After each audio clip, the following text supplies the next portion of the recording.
Hello,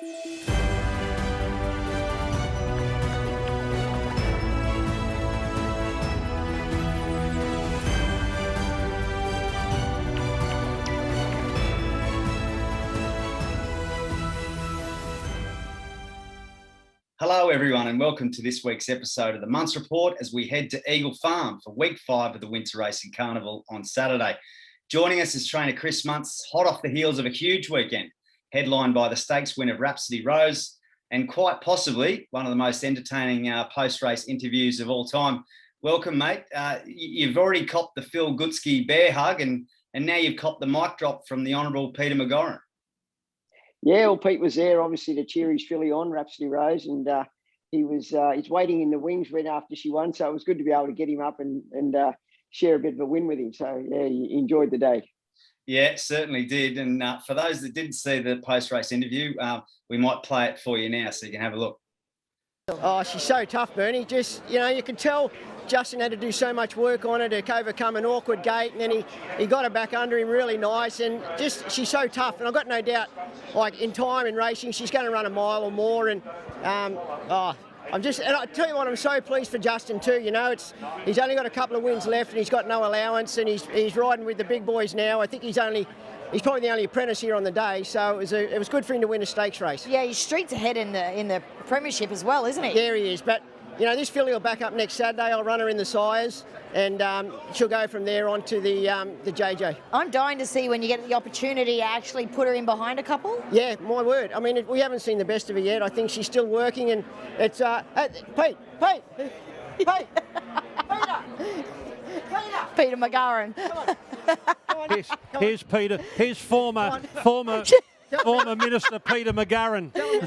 Well, look, you've got to get the best trainer. There's no point having a good horse unless you've got the best trainer in Australia, and that's Chris Munce. Simple as that.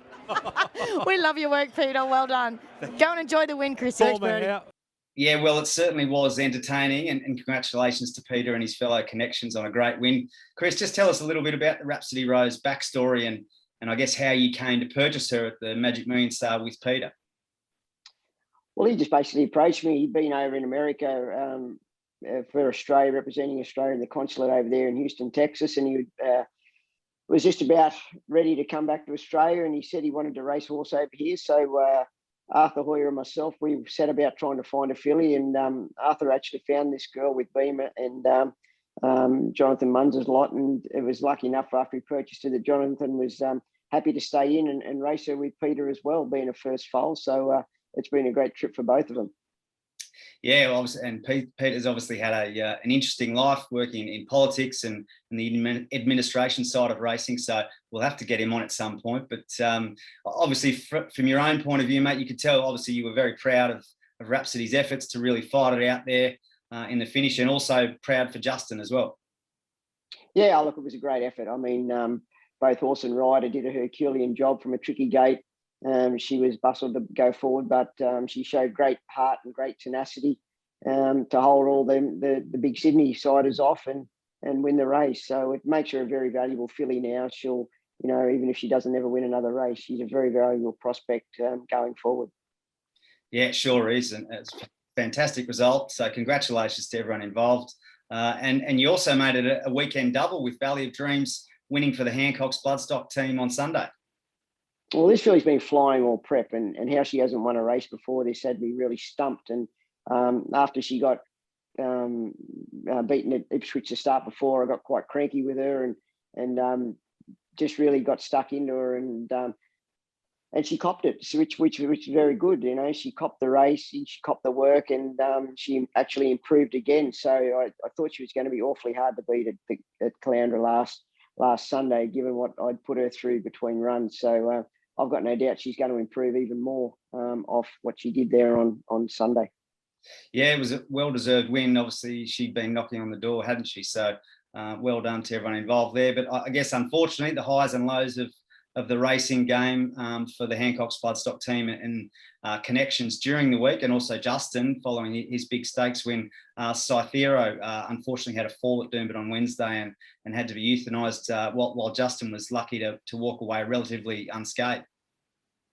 Yeah, well, look, that's racing, isn't it? I mean, it's a industry where it's a great leveler. 1 minute you're up, and the next minute it brings you back down. So it's a great leveler, this industry. But certainly, for me personally, it really it's quite upsetting. I mean, you put a lot of effort, and you're with these horses all day, every day, and when something like that happens, it's not nice to see, obviously. But the owners, unfortunately, it's not nice for them either, but it's part of racing, and we just have to move on from it now. Yeah, sure. It's obviously a sight no one likes to see, and thoughts with everyone involved. As you say, a lot of people do get attached to these horses that you work with every day, and just not nice to see. And is there any update on Justin? He was lucky to walk away. Getting up on the track, and then obviously he was stood down for riding for the rest of the meeting. But any update there heading into Saturday? No, well, he's been to the doctor this morning, and they've given him the all clear. He's just got to go get some more scans done, I think, now to clear him of any concussion issues. But he's confident that that'll be okay, and I think he's pretty hopeful he'll be back in time to ride on Saturday. Yeah, well, it'll be an amazing turnaround. So let's hope he can take his place on Rhapsody Rose, who contests the Group 2 size produce alongside stablemate Bedini's Girl on Saturday. So joining us as we delve into that preview is John Bird from Unibet. Okay, welcome, John. One for the good guys on Saturday with Rhapsody Rose getting the chocolates with the Unibet Super uplift. Yes, it was a pretty good deal. When we first put the markets up, she was $14, which boosted to $17. There was some scratching, so that probably came into about $14 for the early putters. Then on the day, she was $10 in the 650. So it was very well good, the early shopping. Yeah, good to see some owners take advantage of that offer, and well done to those people that did. And I guess off the back of that win, is there any impact on her price for the JJ Atkins? No, she's still around $41, which is probably $51 early, so just a little bit of a firm. And in the JJ Bedini's Girl, $61. But they're both way up the list and will qualify. So yeah, certainly.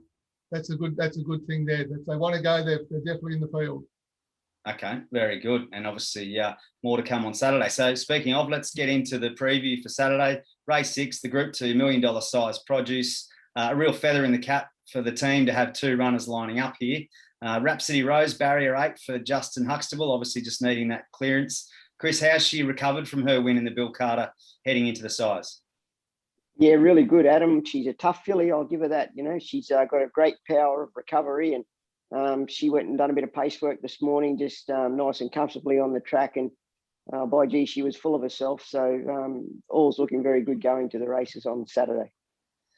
Well, that's good. We've obviously spoken about her at length, but let's chat about the other flying filly in the race, Bedini's Girl, who was posing for the cameras at Nudgee Beach on Wednesday morning, and obviously went down there for a little freshen up. Glenn Boss takes the ride from barrier 1. Finally drawn a gate there, mate. Yeah, well, it's nice, isn't it? It makes you feel a bit more comfortable and relaxed going to the races. You don't have to worry about what instructions to give the jockeys now. I mean, I'll leave that completely up to Glenn how he rides, or he will have done his homework. But certainly barriers are very, very important. They're very important, particularly in big races. You really need to have a good gate to give you a more beneficial chance of winning. Not saying you can't win from bad gates, but certainly makes your life a lot easier. Sure does. And obviously must be satisfying from your point of view to have the two runners in such a big race. And obviously, they've sort of treaded a similar path in a way. They clashed on debut when they both made their debuts in October last year, and to get them to one of the big dances, I guess. It's a great thrill. It's very, very humbling for myself and our stable. We've put a lot of hard work into these fillies, and full credit to the two fillies. They've certainly got good constitutions. They've handled their racing like true professionals that they are. And more importantly, they've kept on improving as they've got older. They've improved and matured, and obviously got a lot better. Sure. And I guess the important question, mate, is can you split the middle? Not really. I mean, I think, there's not a lot between them. Ratings and professional punters and ratings will probably suggest that Rhapsody's performance last Saturday has been one of her highest ratings, and probably exceeded Bedini's girls' ratings. But Bedini, I know for a fact, is a real little professional. She turns up on the day and does her best, and you would never put her out. So there's probably not a lot between them, but at this point in time, ratings would probably suggest that Rhapsody's got a little bit on Bedini's. I'm not sure what you think about that, Bertie. No, I do think they're both pretty good fillies, and the 1400 is going to suit. But when they get to the mile for the JJ and things like that, they're going to really come in their own, I reckon. They both really want to get to the line. Okay, well, talk us through the market for Saturday, Bertie. What can you do as far as an offer goes around either or the fillies, and what's the market thinking? Has there been any support for either of them? Both the fillies went up awfully big odds, I thought, on the early Wednesday markets. And they're both trimmed up a bit. Bedini's girls into $51 and $13 a place, and Rhapsody girls $34 and $9 a place. So we decided to put a bundle bet together this week that either filly runs a place, you'll be getting $9. So if you back, say, Rhapsody girl, you'll get Bedini's girl for nothing to run a place for your bet. Sounds pretty good, mate. So, yeah, 2 chances for the price of 1 there. So just one of them has to run a place, and you give $9 dividend for the Munce Racing owners. We do. Just want to make sure everyone realises that scratchings and deductions do apply. So we're betting now. So after tomorrow, when we get our final scratching through, that price will come in with a few deductions. That's all. Okay, but still a juicy price on offer there for any owners that do want to take up that offer. So I guess they just head to the vault on the Unibet app or the website, do they, Bert? Correct, they will be there. It will be there as a bundle bet.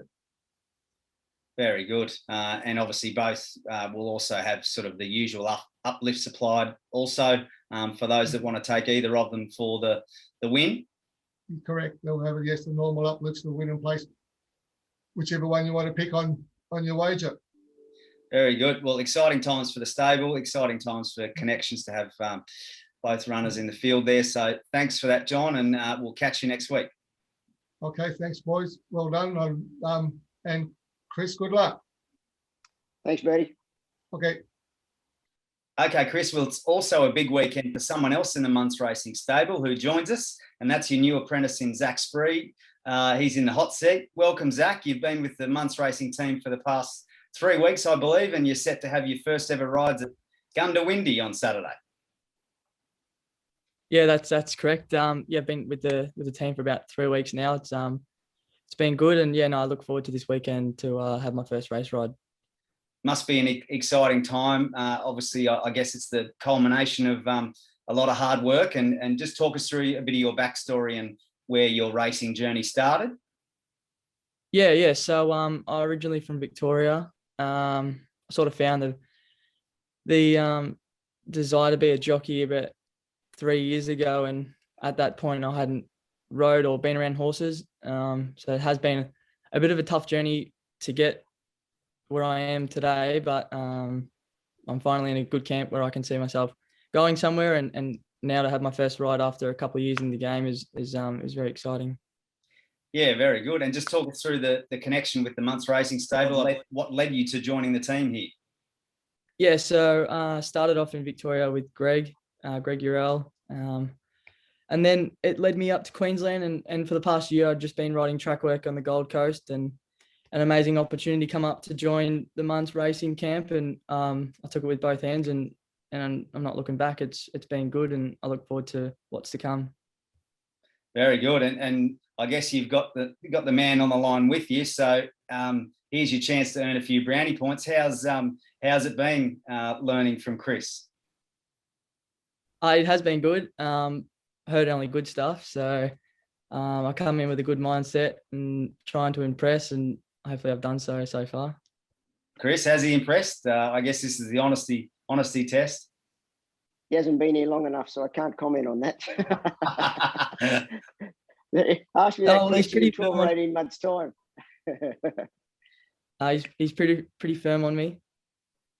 And I guess I've got to say, like he settled in pretty well. He has, and he seems to be a boy with a with a good, keen mindset. It was good to see him under pressure at the trials the other day. I hadn't seen him ride under race pressure, so to speak, but to be able to get a bit of a look at him under race pressure at the jump outs on Tuesday got me a good line on where he's at ability wise. And for a young fella that hasn't had a race ride yet, I think he's on the right track.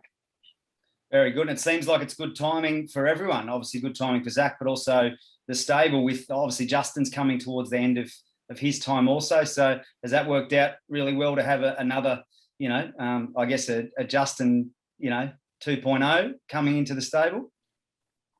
Well, it has. I mean, Justin come to me relatively late at the end of his apprenticeship, which is just about to come to an end. And Justin and Zach's at the other end of the spectrum. He's only just starting, so he's got a whole career ahead of him and a whole lifetime ahead of him as far as a jockey goes. But Justin's well and truly ready for the senior ranks now. He rides pretty much like the senior boys do now, and I'd like to hope that in a few years' time, when Zach's had as much experience, that he's able to do the same sort of thing. And if he can, it's up to Zach really. It's up to him to sort of work out where he wants to be and what level he wants to get to. Sure, Zach. And, Zach, you're about to take your first rides. I believe Chris has given you one little tip for heading out to for Gundawindi on Saturday. Besides getting to the front, he's strongly advised me to get a photo with the Gundawindi grey at the front. So I will have to do that. Very good. Obviously, the famous statue of Gunsin. So very good. Well, Zach, all the best for your debut on Saturday. Hope all goes well, and I'm sure a lot of Munce Racing owners and people involved with the stable will be wishing you well. So good luck, and also it's the start of something new for Corey Munce as well, who's signed on to be your manager. Yeah, that's right. Obviously, being there the last 3 weeks, we've formed a good relationship on the ground, and he approached me, and we sort of sat down and spoke about it, and it was a really good idea from him, and I really appreciate it. And I look forward to not only the journey with Chris and doing my apprenticeship there, but I look forward to the journey I have with Corey as well. Very good. Well said, mate. Well, if anyone does want to get in touch with Corey, you can contact him on the number below. And yeah, go well on Saturday, Zach, and we'll be cheering you on. Thank you. No worries. Thanks. Okay, Chris, well, elsewhere across the weekend, it's a little quiet with just one other runner in Phoenix at the Gold Coast on Saturday. He lines up in a Class 4 handicap over the 1,300 metres for Bobby Alyssa. He's back on top of the ground here and up to the 1,300 for the first time this prep. Yeah, I think that'll suit him, Adam. He's drawn nicely in barrier 2, and he's in good order, this guy. I sort of took a bit of the blame myself for his defeat the other day. He was probably in the race a bit underdone, but also the heavy track wasn't really what he appreciated. So I think back on top of the ground, good draw up to the 1,300 will suit him nicely. Okay, very good. Well, thanks for your time. Good luck to everyone over the weekend, and let's hope we see another mic drop this weekend. Thanks, Adam.